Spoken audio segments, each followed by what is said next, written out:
성부와 성자와 성령의 이름으로 아멘. 하늘을 우러러.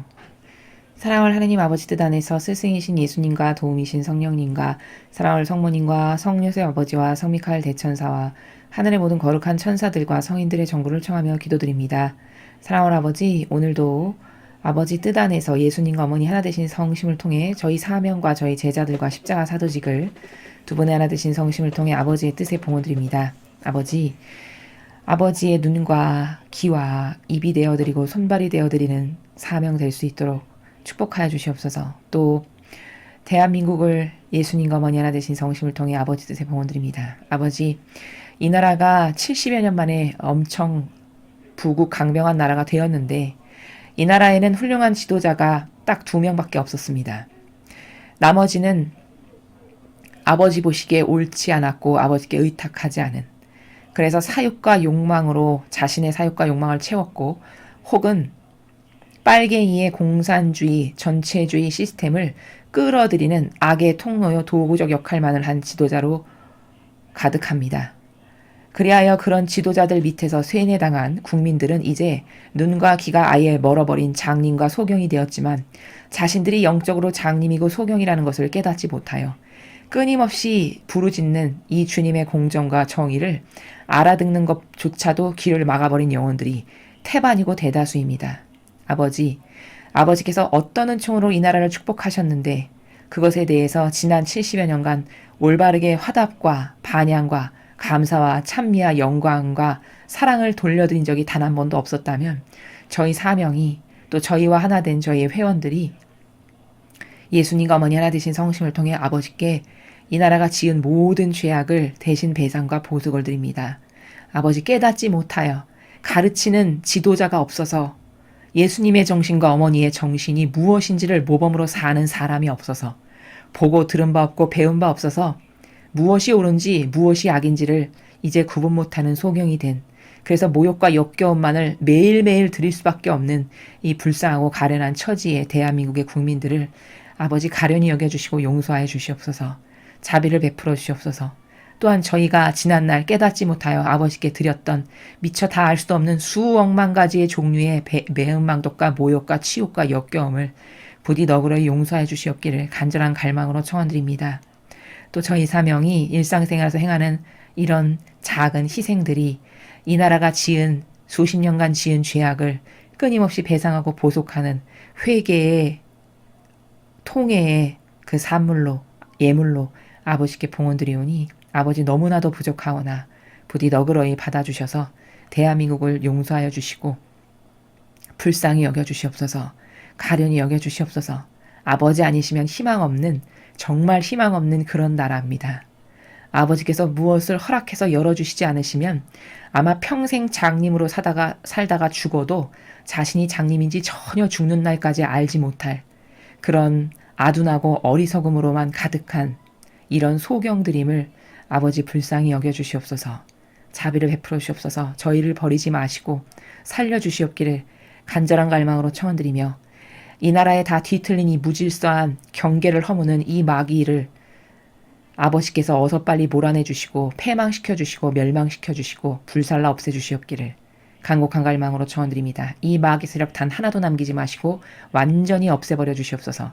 그 후손에 이르기까지 이 대한민국에서 발붙이고 살지 못하도록 완전히 패망케 하시며, 이제 아버지께 속한 훌륭한 속성을 지닌 의인과 희생의 정신으로 무장된, 그리고 예수님과 어머니의 속성을 닮은 훌륭한 영혼들이 이 나라의 대통령이 되고 리더가 되고 지도자들이 될 수 있도록 어서 빨리 선과 악의 이 세력을 역전시켜 주시옵기를, 완전히 맞바꿔 주시옵기를 아버지께 간곡히 청원드리며, 더불어 이제 하루 이틀 앞으로 다가온 미국의 저 중요한 1월 6일에 저 회의에서 반드시 트럼프 대통령이 공정한 방법으로 대통령에 당선되었음을 천하만방에 공표할 수 있는 회의가 될 수 있도록, 그때 참석할 의원들의 마음과 정신을 아버지께서 성령 하나님의 영을 불어넣으셔서 다윗과도 같은 용맹한 정신으로 모두 새롭게 탄생할 수 있도록 자비를 베풀어 주시옵소서. 이 모든 기도 우리 주 예수 그리스도의 이름으로 비나이다. 아멘. 성부와 성자와 성령의 이름으로 아멘. 안녕하십니까. 하나님의 뜻 선교의 윤피아 수녀입니다. 자, 새해가 된 지 벌써 5일째가 되었습니다. 여러분께서 초심에 세우셨던 계획들이 하나하나 잘 지켜지고 있는지 모르겠습니다. 자, 오늘은 아버지께서 어떤 진리의 나라를 펼쳐서 우리에게 깨닫게 하시는지 예수님과 어머니께 의탁드리면서 오늘 주신 말씀 여러분과 함께 학습해 보도록 하겠습니다. 2021년 1월 5일 주님 공연 대축일 후 화요일입니다. 제1독서 요한일서 4장 7절에서 10절까지 말씀입니다. 사랑하는 여러분, 서로 사랑합시다. 사랑은 하느님에게서 오는 것이기 때문입니다. 사랑하는 이는 모두 하느님에게서 태어났으며 하느님을 압니다. 사랑하지 않는 사람은 하느님을 알지 못합니다. 하느님은 사랑이시기 때문입니다. 하느님의 사랑은 우리에게 이렇게 나타났습니다. 곧 하느님께서 주님의 외아드님을 세상에 보내시어 우리가 그분을 통하여 살게 해주셨습니다. 그 사랑은 이렇습니다. 우리가 하느님을 사랑한 것이 아니라 그분께서 우리를 사랑하시어 주님의 아드님을 우리 죄를 위한 속죄의 제물로 보내주신 것입니다. 주님의 말씀입니다. 하느님 감사합니다. 인류가 가지고 있는 수많은 오해 중에 사랑도 아주 엄청난 오해로 점철되어 있죠. 그래서 이 사랑에 대한 강의는 제가 앞에서도 번번이 사랑이라는 주제가 나올 때마다 많은 말씀을 드렸습니다. 오늘 사도 요한이 이야기하는 이 사랑의 나라는 첫 번째 관점은 이거예요. 사랑의 주인이 누구시냐? 도대체 사랑이라는 속성에 근원이 있을 거 아니에요. 올바른 사랑을 가지고 계시는 근원. 그게 하느님 아버지시라는 거예요. 8절에 이야기하잖아요. 그렇죠? 사랑하지 않은 사람은 하느님을 알지 못합니다. 우리 사랑합시다. 사랑은 하느님에게서 오는 것이기 때문입니다. 구구절절 이야기를 하고 후미에 이렇게 중요한 이야기를 하죠. 하느님은 사랑이시기 때문입니다. 즉 어떤 속성이 있으면은 그 속성이 변질되지 않은 온전하고 완벽한 근원, 시초가 있을 거 아닙니까? 그 사랑이라는 것도 온전하고 완벽한 변질되지 않은 참된 진실과 사실에 근거한 참된 사랑, 그 근원이 아버지시라는 거예요. 그러면 사랑을 똑바로 하고 올바르게 하려면 아버지의 사랑이 어떠신가를 분석해야 되겠죠. 그래야 오류 없고 부작용 없고 마귀에게 잡혀먹을지 않을 사랑을 할 수가 있죠. 그때부터. 그러니까 첫째, 근원을 아는 게 중요하다. 그럼 도대체 사랑이라는 것의 참되고 올바른 근원의 원천이 누구시냐? 그게 하느님 아버지시라는 거예요. 그런데 그러면 하느님 아버지께서 우리에게 어떤 사랑을 베푸시는가를 분석해보면 이제 알 수 있겠네요. 변질되지 않는 신적 사랑이라는 것이 무엇인지는. 근데 그것에 대해서 사도 요한은 이렇게 이야기해요. 뭐라고 얘기하냐? 하느님의 사랑은 우리에게 이렇게 나타났대요. 그 하느님의 사랑이 어떤 것인가를 우리에게 알려주시기를 외아드님을 세상에 보내셔서 우리가 그분을 통해서 살게 해주셨대요. 자, 그러면 저 말을 통해서 또 원리를 하나 발견할 수 있는데, 사랑이라는 것은 상대방을 위한 희생이구나. 이게 하느님이 가지고 계시는 근원적이고 원천적인 변질되지 않는 참된 사랑의 정신의 기본이에요. 즉, 희생과 고통이 전제된 것이 사랑이구나. 건강한 사랑이고 신적인 사랑이구나. 라는 것을 9절을 통해서 10절을 통해서 발견할 수 있어요. 그런데 인간은 요즘 세상에 살아가는 대다수의 인간은 사랑, 그러면 그 사랑을 어떻게 생각하죠? 다 자기를 위한 걸로 생각해요. 그러니까 심지어 결혼을 앞둔 부부도 사랑이 뭡니까? 이렇게 물어보면 대다수의 사람들이 뭐라고 대답하냐? 사랑은 나도 좋고 저 사람도 좋은 거 아닌가요? 이런 나라. 글쎄 좋고 기쁘고 행복한 거 아닌가요? 이런 막연함. 대동소이해요. 그럼 이건 뭘까? 사랑이 뭔지를 모르고 스타트를 하는 거예요. 그럼 신적인 변질되지 않고 참된 올바른 사랑이 뭔지도 모르고 스타트를 하니, 그러니 거기서 올바른 사랑의 열매를 맺는다는 것은 어불성설이겠죠. 그 결혼 생활은 보나 마나 불을 보듯 뻔해요. 시작하지 않아도 영적인 사람은 앞길이 어떻게 펼쳐지겠다는 것이 뻔히 보인다는 거예요. 왜? 스타트가 잘못됐는데 여러분 단추를 여기에 껴야 될 걸 여기 아래다 밀려 끼면 끝에 가면 뻔한 거 아니에요, 결말이? 마찬가지라는 거죠. 스타트가 잘못됐어요. 신적 사랑으로 서로를 사랑하지 않았어요. 이건 불행밖에는 없어요, 끝은. 왜냐? 그 인간적인 사랑은 끊임없이 어떤 속성을 갖고 있냐면 자기가 좋아지기를 원해요. 그래서 서로에게 강요를 할 거라는 거예요. 내가 좋아지는 걸 네가 좀 해줘. 너는 나 좋아지는 거 뭐 해준 거 있어? 이런 식인 거죠. 그럼 이렇게 한평생 그것만을 주장하고 그것만을 위한 논지를 펴고 그것만을 위해서 싸우다가 끝나는 게 비참한 인간적인 사랑의 결말이라는 거죠. 이러니까 수많은 부부들이 결혼해도 행복이 오래가지 않고 끝날 때가 되면 인생의 말미가 되면 오히려 신적인 사랑은요, 시간이 지나면 지날수록 더 원숙해지고 깊어지고 아름다워서 이렇게 상승곡선을 타야 되는 게 정상이거든요. 어디서 볼 수 있냐, 그 모범을. 성모님이 예수님을 너무 사랑하시는데 이제 예수님 먼저 돌아가셨잖아요. 그러니까 아드님이 너무 그리우신 거예요. 그래서 어머니는 그 마라나타에서 주시는 묵주기도를 보면은 이렇게 나와 있어요. 어머니의 고통을. 아드님이 너무 보고 싶으셔서 혼절하셨다라고 나와요. 혼절. 그럼 여러분 생각해 보세요. 여러분 아무리 어떤 사람을 사랑해도 그 사람이 너무 보고 싶어서 혼절하는, 기절하는 사람이 있을까요? 이 지구상에. 그런 사람? 아무도 없다. 이렇게 장담은 못하겠지만 거의 없겠죠. 그럼 성모님하고 예수님과의 사랑의 관계성은 어떻게 그런 게 가능할까? 그 정도로 완전히 하나 된 분리 독립할 수 없는 완벽하게 용해된 하나. 그러니까 완벽하게 용해된 하나이기 때문에 마치 팔이 하나 없는 것과 같은. 그래서 너무나도 생각할 때마다 슬프고 보고 싶고 그리고 그 열망으로 끌어오르는, 이를테면 비유를 하자면 그래서 혼절할 수밖에 없는, 너무 그 사람이 그립고 그 사람이 너무 보고 싶어서 이런 정신의 교감을 나누시는 신적 사랑의 나라는 이 정도예요. 질이. 그래서 몇 번의 혼절을 거듭하신 끝에 어느 날도 혼절했는데 다시는 깨어나지 않으셨다. 그 말은 이제 그때는 돌아가셨다라는 뜻이죠. 성모님에 대한 표현에 이런 내용이 있어요. 그럼 인간의 사랑은 이렇게 서로가 그 하나 된 또 다른 나이거든요. 또 다른 나. 성모님의 입장에선 예수님이 또 다른 나예요. 아니 그냥 나예요. 나. 왜? 완전히 용해돼서 하나 됐기 때문에 나의 모든 것을 그 사람에게 다 쏟아부었기 때문에 그 사람이 곧 나인 관계예요. 예수님의 입장에선 성모님이 또 다른 나예요. 그냥 그 사람이 나. 성모님이 나인 거죠. 용해됐다라는 건 이런 거거든요. 그러니까 내가 내 모든 에너지와 열정과 사랑을 다 쏟아부은 저 사람이 이 세상에 존재하지 않는 것을 받아들일 수가 없는 고통. 이런 고통이죠.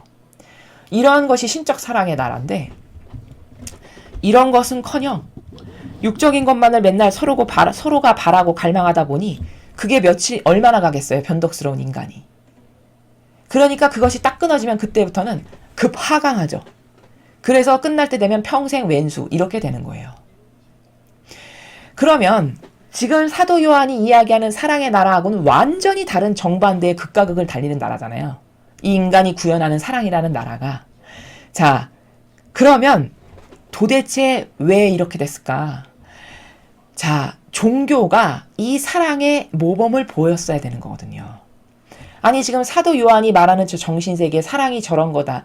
사랑의 근원은 아버지시고 그 근원이신 아버지가 우리를 어떻게 사랑해 주셨나를 가만히 보니까 자격이 있지도 않은 우리에게 먼저 희생을 자원해서 베푸시면서 구원을 위해서 고통과 희생을 먼저 영예로 여기면서 받아들이신 이게 사랑이다라고 지금 가르쳐 주는 거잖아요.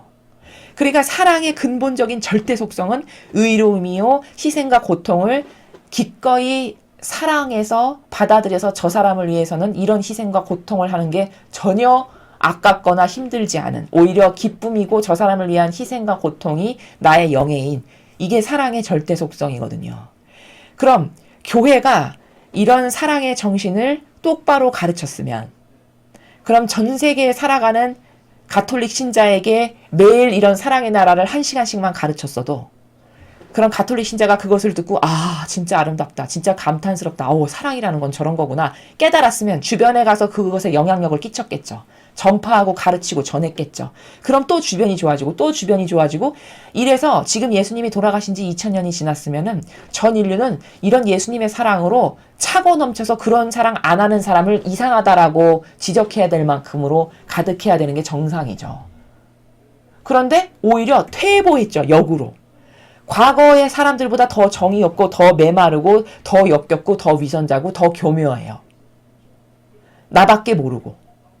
그럼 도대체 이 문제는 어디서 기인했느냐? 이건 절대적으로 종교에서 기인한 거예요. 종교. 아니 그렇잖아요.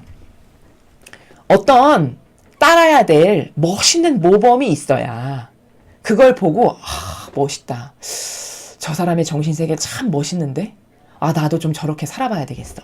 어떤 일을 따를 기준과 절대값과 기치와 모범이 있어야 그걸 보고 사람들이 사랑은 저렇게 하는 건가 봐. 정말 멋있다. 나도 좀 저렇게 살아봐야 되겠어. 저 정신을 내 정신을 해야지. 이런 어떤 시너지적인 효과가 나오는 거잖아요. 예수님이 오셨던 신약 시대를 보세요.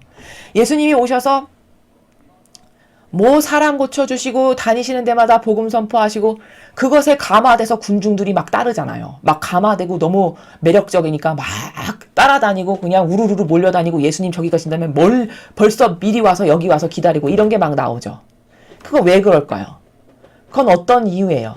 예수님의 정신세계가 너무 아름답다 보니 그분이 보이시는 모범이 너무 사람에게 감동을 주다 보니 매료되고 완전히 매혹된 거예요. 그래서 따라갈 수밖에 없는 그분과 정말 하나 되고 싶고 저분하고 좀 같이 지내보고 싶은 이런 심리가 사람의 마음 안에 감동과 감화를 불러일으켜서 그렇게 군중들이 우르르르르 맨날 따라다니고 이런 거거든요. 마리아 막달레나를 보세요. 그 여인은 창녀였어요. 예수님 만나기 전에는. 물론 속성은 좋은 것을 갖고 있었던 여인이었지만 어쨌든 창녀로 살아가던 여자였어요. 근데 예수님이 오셔서 별말 하시지도 않았어요. 그 창녀 죽여야 된다고 돌 던지라고 다 돌 던져야 된다고 이랬는데 예수님께서 너희 중에서 그럼 죄 없는 사람부터 돌을 한번 던져봐라. 이거 한 문장 말씀하신 게 다예요. 근데 그 말씀을 딱 듣는 순간 정적이 흐르면서 너무나도 명확하게 퍼펙트하게 맞는 말이잖아요. 그렇지. 죄 없는 인간은 없잖아요. 그럼 저 여인에게 돌을 던져도 좋을 인간은 없잖아요. 그러니까 아무도 돌을 못 던지고 툭툭 놓고 가버리죠. 그 정신, 예수님이 가지고 계신 정말 지고하신 정신 중에 아주 조금 일부분을 본 거죠, 사실. 근데 그 정신의 일부를 본 마리아 막달레나가 거기 완전히 매료돼서 그 정신세계에 넋이 나가서 그 다음부터 예수님을 따라다녀요. 그럼 이건 무슨 말이냐면 누군가는 교회의 리더면 지도자면 최소 그렇게 그분과 똑같이는 못하더라도 그런 의인의 정신으로 살아야지 하는 옳은 지향이 있죠. 옳은 의지. 그 의지를 가지고 나한테 이 양들을 보내셨는데 아버지께서는 이때 보니까 이렇게 하셨어. 예수님께서는 이렇게 하셨어. 그러니까 나도 이렇게 해야지. 최소 그런 옳은 의지를 갖고 노력은 해야 사람들이 그런 모범을 보고 확실히 진짜 종교 지도자라는 분은 다르구나. 사랑이라는 건 저렇게 하는 거구나. 의인의 사랑은 저렇게 멋있구나. 이래서 따라라도 할 거고 감화라도 받아서 따라라도 다니고 어떻게 하면 저는 그런 정신을 살 수 있습니까? 물어라도 보고 어떤 이런 영향력을 긍정적 영향력을 끼쳐야 되는 게 종교 지도자의 직분이라는 거예요. 근데 이 종교는 그런 모범은커녕 바리사이보다 수억만 배 더 사악한 영향력만을 끼쳐요. 현대사회에. 교묘하죠. 유려하죠. 친절과 처신으로 온갖 사악한 악은 다 덮죠. 성경에 나오는 예수님과 성모님의 모범 어떤 것도 볼 수 없죠. 그러면서 남을 속이는 달인들이어서 사람들이 다 우상 숭배하게 만들죠. 한두 가지가 아니죠. 맨날 성경에 나오지도 않는 이상한 자기의 뇌피셜, 자기 선, 자기 뜻 가르치죠. 그래서 그 비소 먹고 수많은 성도들 죽어가게 해서 과거보다 얼마나 많은 영혼이 지옥으로 떨어지면 하느님께서 말씀하시기를 겨울에 쌀이 눈 떨어지듯이 지옥으로 지금 떨어진대요, 영혼들이. 지금 이런 세상이에요. 이게 다 누구의 영향력이죠? 이게 종교 지도자들의 영향력이라는 거죠. 아니 여러분 생각해 보세요. 사랑을 누구에게서 배울까요? 사랑의 모범을. 세상 사람? 정치인에게서 배울까요? 이건 다 종교가 모범적으로 수행해야 될 책무고 의무들이에요. 이런 것은 다 정신세계이기 때문에. 이런 모범에 관련된 것은 다 정신세계거든요, 순전히. 그럼 정신세계에 참된 극치가 어디 있습니까? 그건 예수님과 성모님밖에 안 계시잖아요. 그분보다 더 높으신 아버지가 먼저 계시고. 그럼 이건 종교에서 가르쳐야 되는 게 너무 당연한 거죠. 근데 이 종교는 얼마나 사악한 마귀가 되었냐면 사람의 정신세계를 고양시키고 고치시키고 함양시켜서 더 고결하고 아름다운 영혼이 돼서 그들을 하느님께 더 가까이 데려가게끔 하느님께서 그들에게 많은 축복을 주실 수밖에 없게끔 속성과 인자를 길러줘야 되는 게 이게 종교가 해야 될 일인데 속성과 인자를 길러주기는커녕 있었던 좋은 속성과 인자마저도 짓밟아서 죽여버리는 게 오늘날 종교가 하는 일이에요. 어떻게 죽이느냐? 피상적인 거 가르쳐요. 수십 년을 피상적인 거 계속 들으면 사람의 사고방식이 어떻게 되는지 아세요?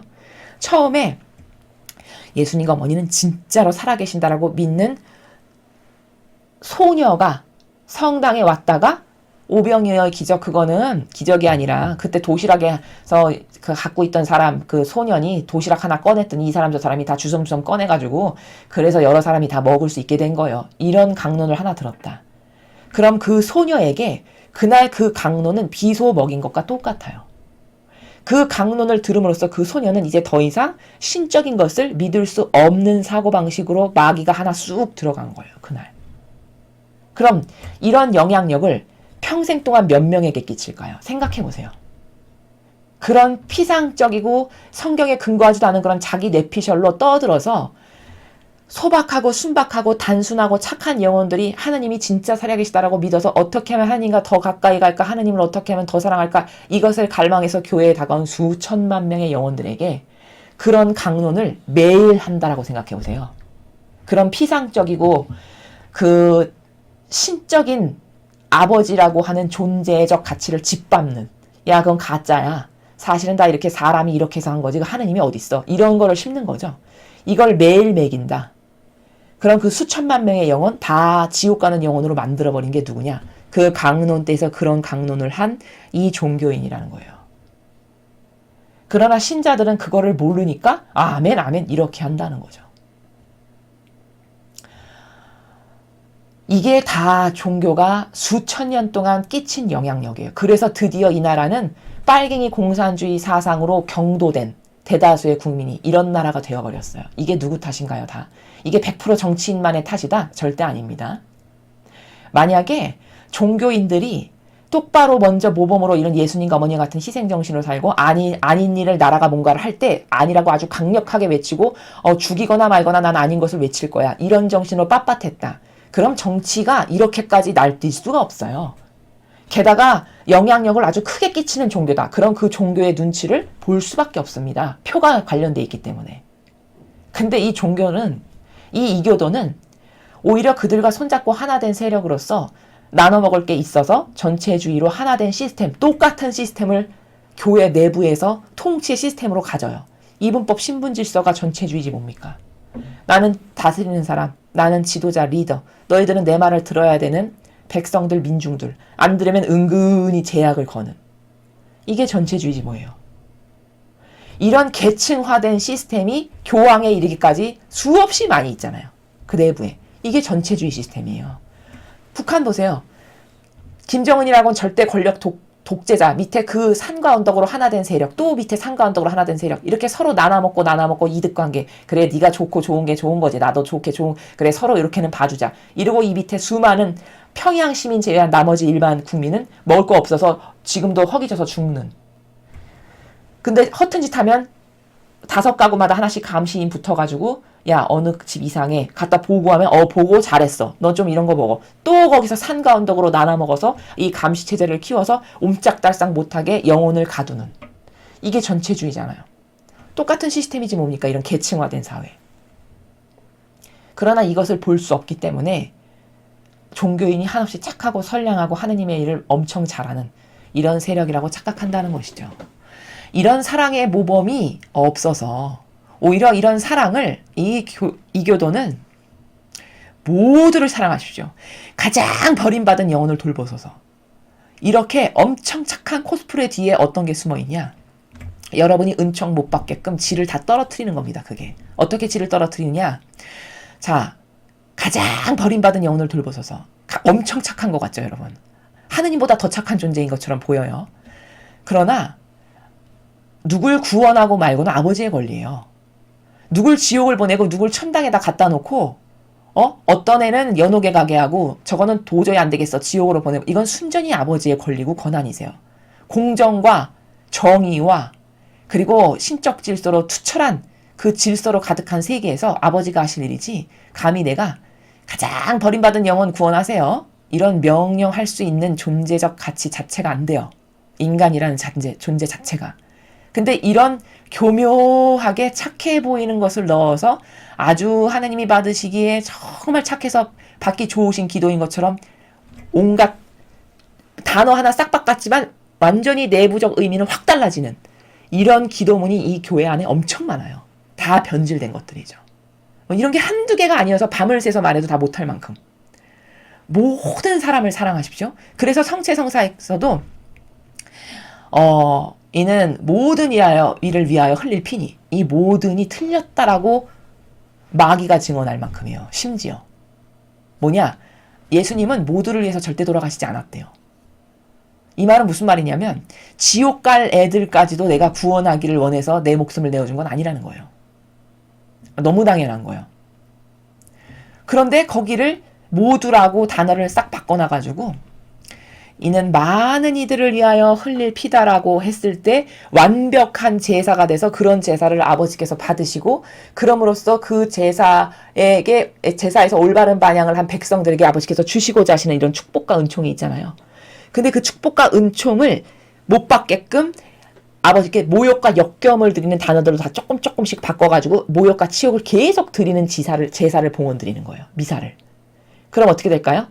이 백성들에게 주실 은총도 아버지가 인색하셔서가 아니라 역겨운 제사를 계속 바쳐드리니까 은총을 내려주실 수가 없죠. 이게 마귀의 계략이라는 거예요. 이런 계략이 기도문 가운데 단어를 조금씩 다 바꿔놔가지고 다 변질시켰지만 이걸 깨달을 수 없는, 이 영의 세계가 열리지 않은 일반 사람은 절대 알 수 없다는 거죠. 이 교회는 이런 엄청나게 처신의 달인, 착한 척의 달인이지만 모든 것을 다 변질시킴으로써 아버지께서 백성들에게 주시고자 하시는, 자녀들에게 주시고자 하시는 많은 축복과 은총과 사랑이 있는데 그것을 다 주지 못하게끔 가로막는 마귀의 도구적 역할을 해요. 실제적으로. 이래서 이 사도 요한이 말한 이 사랑이 전승이 안 되고 끊어져서 오늘날 저런 사랑을 하는 사람을 볼 수가 없는 거예요. 아예 저런 의인의 희생의 모범인 그리스도를 닮은 사랑을 구현하는 종교 지도자를 찾아볼래야 찾아볼 수가 없는 게 바로 오늘날이라는 거죠. 그래서 사랑에 대해서는 지난날 많은 말씀을 드렸기 때문에 여러분이 내가 진짜 누군가를 사랑하나 안 하나는 여러분 양심에서 내가 저 사람을 위해서 희생과 고통을 기꺼이 감수하고라도 저 사람을 위해서 희생과 고통을 할 건가, 하고 싶은가, 이걸로 점검해 보시면 돼요. 또 저 사람이 나를 진짜 사랑하나 안 하라는 것은 저 사람이 나를 위해서 고통과 희생을 아주 기꺼이 영예로 여기면서 받아들이냐 아니냐는 관점으로 보면 다 가짜인지 진짜인지 다 분별할 수 있어요. 또한 가족 간에도 여러분이 사랑하지 않으면 안 되는 관계성이 가족이잖아요. 가족 관계에서도 자녀와 부모 혹은 부부, 이 관계성에서 진짜 사랑을 하는 거는 희생이 서로를 위해서 전제되는 사랑만이 진짜예요. 왜? 사랑의 주인이신 아버지가 우리를 그렇게 사랑하셨기 때문이에요. 그 이외에 나머지는 다 여러분을 속이는 가짜. 그냥 병든 기호를 충족시켜서 귀가 듣기 좋고 그냥 살이 부딪혀서 매끈매끈해서 기분 좋은 이런 어떤 저급한 이런 육적 기호를 만족시키고 충족시켜주는 사랑? 이게 이런 역겹고 저급한 사랑이 오늘날의 인간들이 추구하는 사랑의 거의 대다수의 대동소이한 그런 정서고 기호다. 이건 동물적 본능에 근거한 사랑이지 절대 하느님이 이렇게 인류를 사랑하셨던 희생과 의인의 정신에 근거한 진실되고 참된 사랑하고는 너무나도 거리가 먼 그런 사랑이라는 것을 깨닫고 여러분 스스로부터도 나는 지금까지 사랑이 뭔지를 몰라서 못했다. 그러면 바꾸셔야 돼요. 정신을. 내가 나의 가족들을 위해서 이렇게 희생과 고통을 사랑하는 사람이 돼야지. 진짜 가족을 사랑한다면. 그리고 실제적 희생과 고통을 당하는 것을 하시면 그때부터서만이 신적 사랑을 실제적으로 행하는 사람이 되는 겁니다. 그래야만 그때 가서야 예수님과 어머니를 닮을 수 있는 통로가 그때서야 조금 생기게 되는 거예요. 자, 그래서 오늘은 요한일서는 이 신적 사랑의 나라에 대해서 여러분에게 말씀드렸습니다. 계속해서 오늘 주신 복음 말씀 함께 보시겠습니다. 마르코 복음 6장 34절에서 44절까지 말씀입니다. 주님 영광 받으소서. 그때 예수님께서는 많은 군중을 보시고 가엾은 마음이 드셨다. 그들이 목자 없는 양들 같았기 때문이다. 그래서 그들에게 많은 것을 가르쳐주기 시작하셨다. 어느덧 늦은 시간이 되자 제자들이 예수님께 다가와 말하였다. 여기는 외딴 곳이고 시간도 이미 늦었습니다. 그러니 저들을 돌려보내시어 주변 촌락이나 마을로 가서 스스로 먹을 것을 사게 하십시오. 예수님께서 너희가 그들에게 먹을 것을 주어라 하고 이르시니 제자들은 그러면 저희가 가서 빵을 200데나리오너치나 사다가 그들을 먹이라는 말씀입니까? 하고 물었다. 예수님께서 그들에게 너희에게 빵이 몇 개나 있느냐? 가서 보아라 하고 이르셨다. 그들이 알아보고서 빵 5개 그리고 물고기 2마리가 있습니다. 하고 대답하였다. 예수님께서는 제자들에게 명령하시어 모두 푸른 풀밭에 한 무리씩 어울려 자리 잡게 하셨다. 그래서 사람들은 100명씩 또는 50명씩 때를 지어 자리를 잡았다. 예수님께서는 빵 5개와 물고기 2마리를 손에 들고 하늘을 우러러 찬미를 드리신 다음 빵을 떼어 제자들에게 주시며 사람들에게 나누어 주도록 하셨다. 물고기 2마리도 모든 사람에게 나누어 주셨다. 사람들은 모두 배불리 먹었다. 그리고 남은 빵 조각과 물고기를 모으니 12강주리에 가득 찼다.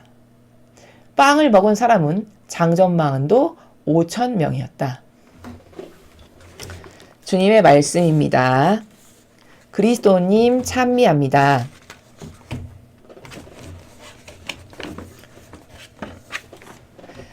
자, 이 복음은 다른 곳에서도 여러분 읽으셨죠? 여러분 들으셨고 보통 우리가 기적이다 혹은 뭐 하느님의 섭니다. 이를테면 어떤 아버지께서 개입하셔서 어떤 기적 사건이 일어났다라고 하는 사건을 접할 때 그 사건을 대하는 마음이나 정신이 올바르지 않아요. 그러니까 무슨 말이냐면 아버지께서는 어떤 능력이 부족하시거나 뭘 행하실 수가 없어서 기적을 못 일으키시는 그런 존재 자체가 아니세요.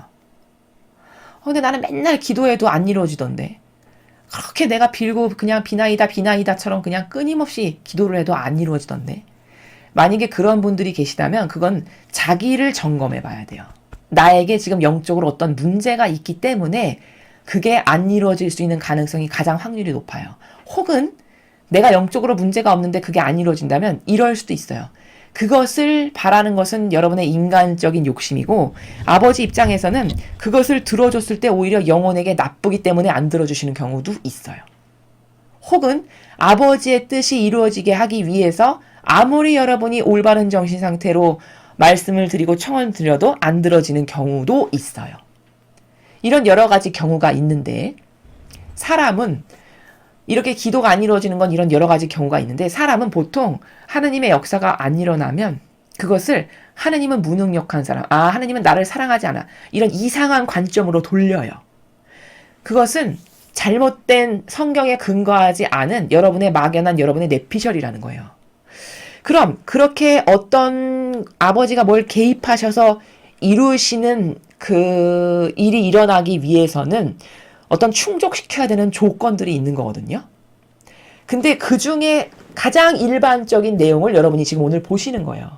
어떤 뭐를 청원드리고 싶고 뭔가 지금 이 순간에 반드시 이게 필요한데 그때 아버지께서 개입하셔서 거기서 사람의 눈으로 봤을 때 기적이다라고 하는 사건이 일어나게 하려면 거기 재반되어야 하는 어떤 것들이 있다는 거예요. 그냥 가만히 있는데도 하느님이 확 무슨 요술방망이 한번 땅 두드리면 뭐가 확 터져서 보물이 나오듯이 하느님은 그런 분으로 이해하시면 여러분은 잘못 이해하시는 거예요. 금나라 뚝딱 하면 금이 확 나오고 이런 아버지가 아니시라는 거죠. 보통 이렇게 말 많이 하죠. 그래서 자판기에 동전 넣어서 그냥 누르면 코카콜라가 바로 나오는 하느님은 이런 분이 아니시다. 이런 말들을 많이 하는데 그거는 맞는 말이에요. 그럼 도대체 아버지의 뜻이 이루어진다라는 것은, 혹은 우리가 뭔가를 갈망할 때 이루어진다라는 것은, 그때 우리가 준비해야 될 것은 뭔가? 오늘 이 오병이어의 사건이 바로 인간이 희생으로, 최소 오병이어 정도는 희생으로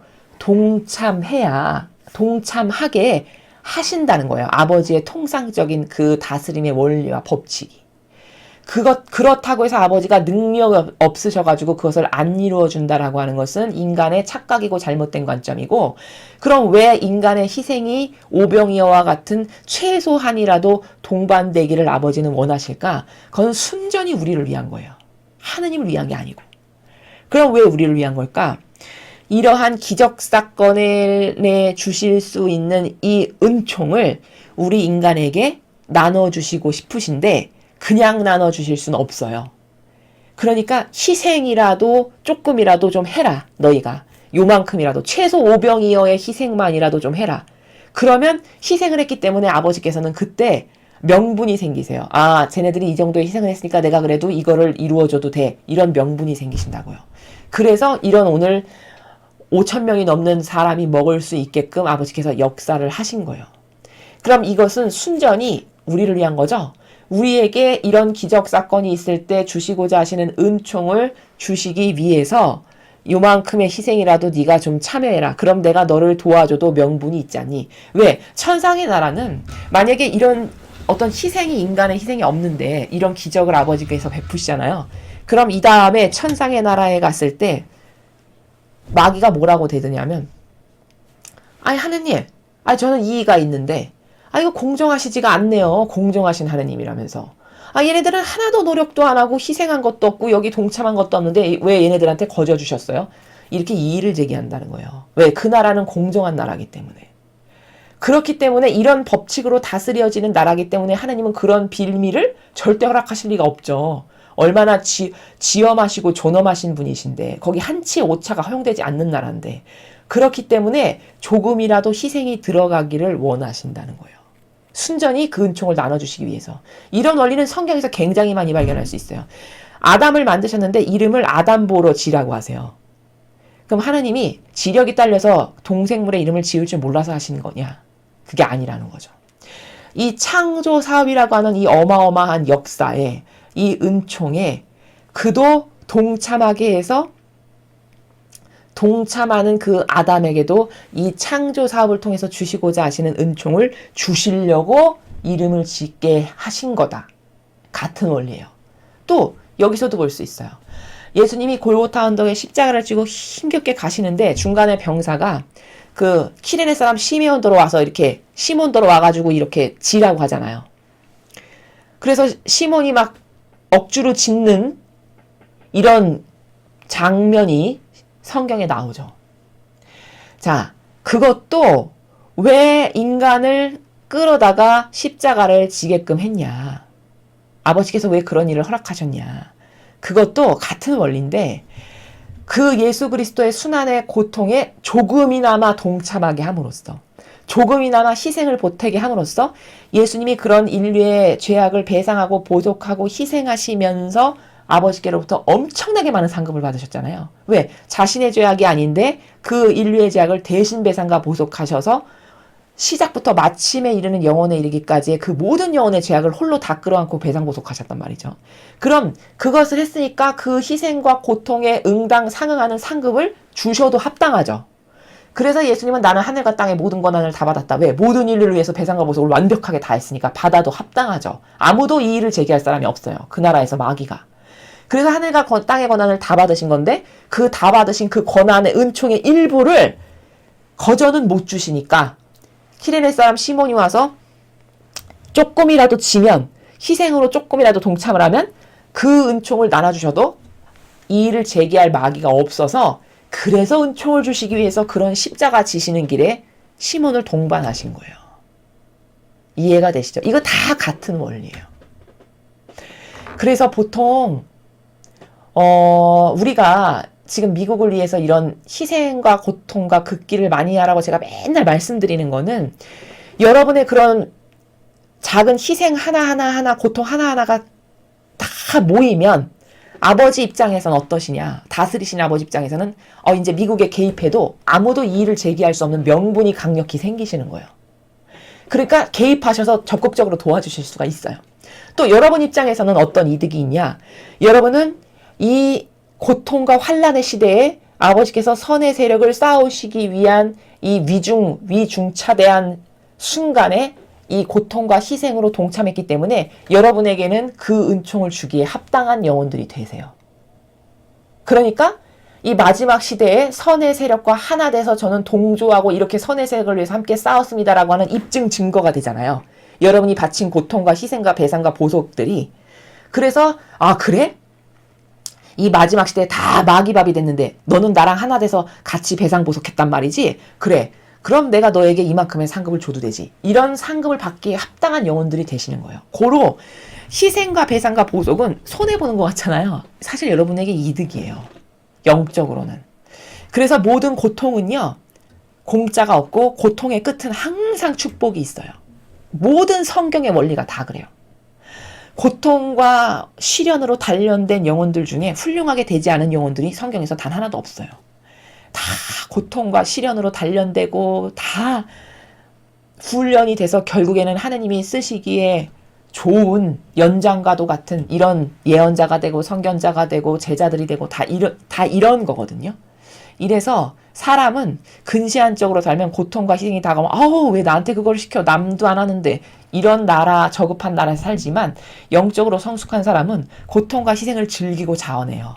그래서 루이사 피카레타도 천상의 책에 보면 후미에 가면 초반부에는 그런 정신이 안 나오는데 후반부에 가면 루이사 피카레타가 고통을 제발 저에게도 주세요. 하나님 제발 예수님의 고통을 저에게도 좀 제발 나눠주세요. 이렇게 달라라고 오히려 졸라요. 그럼 사람의 정신으로는 이해가 안 가시죠? 저 가식인가? 뭐 하는 거지? 이렇게 생각할 수도 있을 만큼이에요. 심지어 정신세계를 모르면. 그럼 왜 루이사 피카레타는 왜 그랬을까요? 은총을 너무 나도 받고 싶어서 그거는 좀 너무 저급한 거고 루이사 피카레타 같은 정도면 예수님을 너무 사랑하는데 그 사랑하는 사람이 받는 고통을 눈뜨고 볼 수가 없으니까 차라리 제가 할게요. 저를 주세요. 이 정도의 수준은 되는 영성이죠. 그렇잖아요. 세상의 부모도 자녀를 진짜 사랑하시는 부모님은 어떠시죠? 자녀가 어떤 엄청난 고통이 있고 자녀가 이걸 극복하지 않으면 안 되는 뭔가가 큰 게 다가오면 차라리 내가 했으면 좋겠다. 내가 닥치면 얼마나 좋을까. 이런 말씀들 잘 하시죠. 이게 그 하느님의 모상을 닮아서 창조됐기 때문에 부모님들이 그런 속성을 하느님 사랑의 속성을 좀 가지고 계신 거예요. 이렇잖아요. 인간도. 그렇듯이 루이사 피카레타가 저 제발 고통을 주세요. 예수님 저에게도 나눠주세요. 이 정신세계는 그 정도의 수준이면 예수님을 피상적으로 사랑하는 게 아니라 완전히 하나 된 나라에서 사랑하는. 그러니까 성모님이 혼절하셨다. 이 정도. 너무 사랑하고 너무 보고 싶은데 없다라는 현실을 받아들일 수 없어서 혼절할 만큼인 이 정도는 되는 거죠. 그러니까 그냥 갈망하고 저에게 나눠주세요. 차라리 제가 받겠습니다. 저를 주세요. 이런 나라예요. 그래서 이런 고통을 받아들이는 수준도 천차만별로 다른 거고 그 희생을 생각하는 사고방식의 수준도 사람의 영성에 따라서 천차만별로 다른 게 다 이런 거거든요. 이런 건 다 정신세계에 근거한 거다라고 여러분에게 말씀을 드릴 수 있습니다.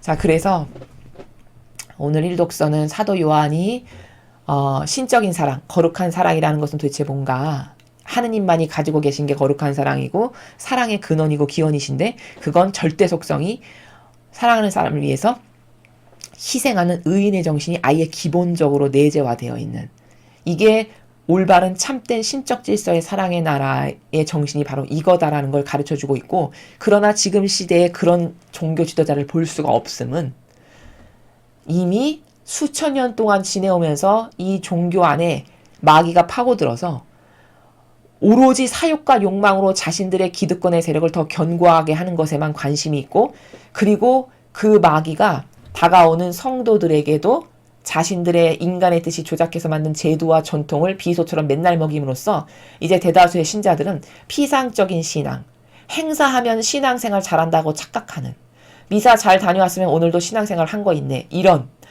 피상과 망상으로 가득한 마치 하느님은 그냥 상징적 존재, 하느님이 계시다고 하는데 계시겠지, 이런 막연함, 이런 가운데에 죽은 신앙을 하게끔 만드는 것이 이 교회에 존재하는 악의 뿌리고 근원이다. 그래서 말살시키는, 또한 시대적으로 봤을 때는 그 악은 이제는 종교와 완전히 손잡고 하나 돼서 전체주의로 하나로 단일 통합된 세상을 만드는 데에 주도적 역할을 해나가고 있다라는 거. 그래서 종교연합을 하는 거예요. 전 세계 종교를 하나로 만들면 전체주의로 다스리기가 쉽죠. 여러분 종교 분파가 많아 보세요. 그 다스리기가 어렵고 뭐 말이 많고 분란이 나고 이러잖아요. 로마도 왜 가톨릭을 받아들인 거죠? 로마 제국도? 그건 순전히 정치적 목적 때문이에요. 가톨릭에 엄청나게 감화가 돼서가 아니고, 그 당시에 가톨릭 신자가 많다 보니까 그 가톨릭을 받아들여야 불미스러운 일이 없고 자신들의 말을 잘 들을 거 아니에요.